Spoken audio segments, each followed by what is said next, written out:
Hello दोस्तों, नमस्कार। स्वागत है आपका बिहार एक्सप्रेस न्यूज में। ताज़ा नजर डालते हैं बिहार की तमाम मुख्य बड़ी खबरों पर। इससे पहले वीडियो को लाइक नहीं किया तो लाइक करें, साथ ही चैनल को सब्सक्राइब कर लीजिए।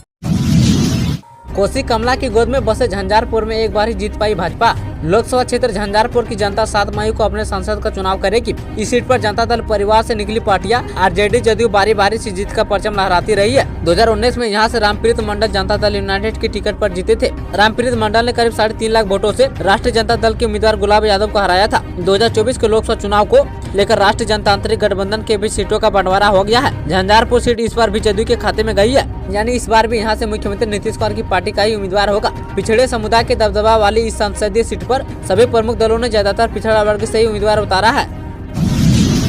बिहार में कोसी पर बन रहे सबसे लंबे पुल का स्लैब गिरा, एक मजदूर की मौत, जांच का आदेश। बिहार में बन रहे देश के सबसे लंबे पुल का एक स्लैब गिरने की सूचना आ रही है। हादसा मधुबनी के भेजा और सुपौल के पाकुर के बीच मरीचा इलाके में हुई है। इस हादसे में एक मजदूर की मौत हुई है, जबकि कई मजदूरों के घायल होने की सूचना मिली है। मृतक बंगाल का रहने वाला था। राज्य के पथ निर्माण मंत्री विजय सिन्हा ने हादसे की जाँच का निर्देश दिया है। उन्होंने कहा कि दोषी पर सख्त कार्रवाई की जाएगी। हादसा में केंद्रीय परिवहन एवं राजमार्ग मंत्रालय की ओर से 1200 करोड़ की लागत से बन रहे इस पुल का निर्माण कार्य पिछले कई वर्षों से जारी है। इस पुल के निर्माण के बाद सुपौल से मधुबनी की दूरी 30 किलोमीटर कम हो जाएगी। फिलहाल लोगों को मधुबनी जाने के लिए 100 किलोमीटर की दूरी तय करनी पड़ती है, जो घटकर 70 किलोमीटर हो जाएगी।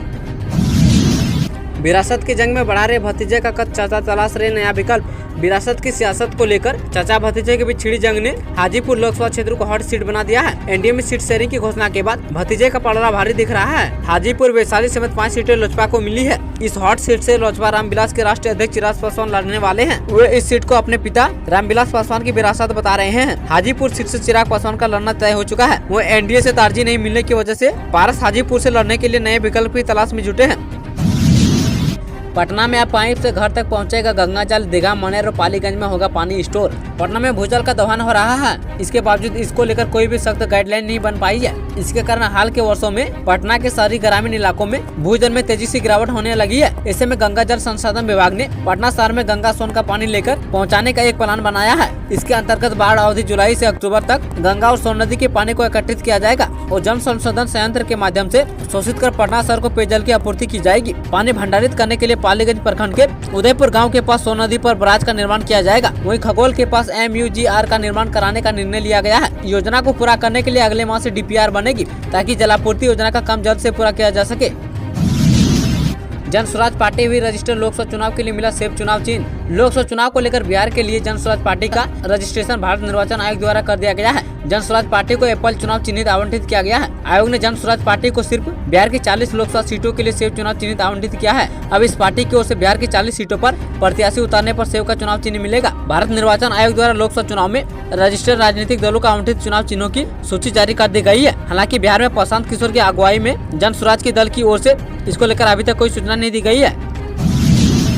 112 वर्षों में बिहार ने लगाई मानव विकास सूचकांक में बड़ी छलांग, पीछे छूटे राष्ट्रीय औसत। 1912 में बंगाल प्रांत से बिहार अलग हुआ था और 22 मार्च को इसकी घोषणा हुई। इसी के साथ बिहार के विकास की शुरुआत हुई है। 1936 में ओडिशा के हिस्से को बिहार से अलग करने और 2000 ईस्वी में झारखंड के रूप में खनिज उद्योग और वन संपदा से संपन्न लगभग 40% क्षेत्र अलग होने के बावजूद बिहार का विकास रुका नहीं है और ये लगातार इस पथ पर आगे बढ़ रहा है। इसी का नतीजा है कि आज मानव विकास सूचकांक के कई पैमानों पर यह राष्ट्रीय औसत से भी ऊपर है। कभी स्वास्थ्य सुविधाओं की कमी के कारण काफी ऊंची शिशु मृत्यु दर के संकट से जूझ रहे राज्य में आज शिशु मृत्यु दर राष्ट्रीय औसत के नीचे पहुंच चुका है। इसी तरह कुछ वर्ष पहले तक साक्षरता की दृष्टि से भारतीय राज्यों में अंतिम पायदान पर खड़े बिहार में आज साक्षरता दर राष्ट्रीय औसत से ऊपर पहुंच चुका है। बिहार के लोगों की औसत आयु भी बढ़कर 69.1 वर्ष हो गई है।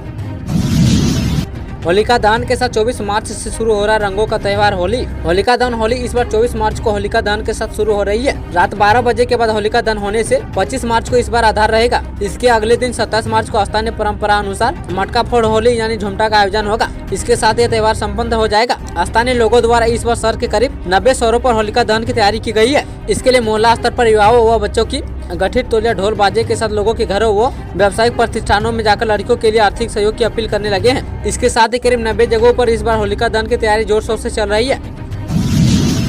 दमघटो हवा के लिए यहाँ करे शिकायत, प्ले स्टोर से ऐसे करे डाउनलोड। शहर के किसी भी एरिया में खुले में कूड़ा जलाया जा रहा है जिससे लोगों का दम घुट रहा है या फिर किसी वर्क के चलते धूल उड़ रही है, तो आप अपने मोबाइल पर समीर ऐप डाउनलोड कर उस पर घर बैठे शिकायत दर्ज करा सकते हैं। केंद्रीय प्रदूषण नियंत्रण पार्षद की ओर से इसे काफी पहले जारी किया गया था, लेकिन जानकारी के अभाव के कारण लोग इस ऐप से जुड़ नहीं पा रहे थे। ऐसे में शहरी क्षेत्र में प्रदूषण नियंत्रण को लेकर चल रहे विशेष अभियान के दौरान ऐप को डाउनलोड कर उपयोग में लाने के लिए लोगों को जागरूक किया जा रहा है। CPCB व बिहार प्रदूषण नियंत्रण पार्षद की ओर से सोशल मीडिया पर भी इसे जारी किया जा रहा है। इस ऐप में देश के 233 शहरों को टैग किया गया है, जिसका real time air quality index देख सकते हैं।